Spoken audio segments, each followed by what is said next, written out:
Welcome to a Basement Wall Pro video. In this short video, I will discuss the importance of applying a scratch coat of cement to the wall before the final coat. Let's hop right in. We use Thinset for our scratch coat because this material is extremely sticky and will not crack.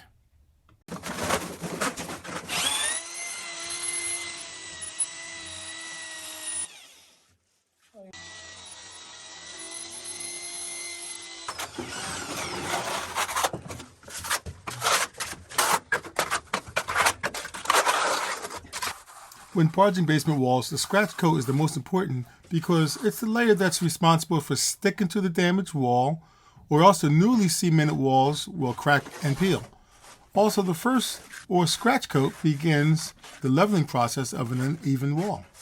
Scratching the first coat allows for the second coat to stick to the first coat.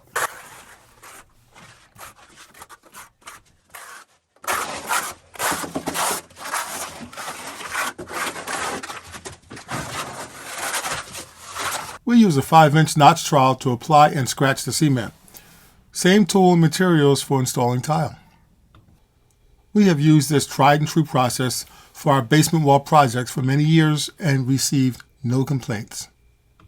Please like, share, and subscribe to Basement Wall Pro's channel. This will allow us to inform you on the products we use to complete this project. We immediately respond to all questions and comments, so leave a question or comment below. Please click our logo on the screen to subscribe.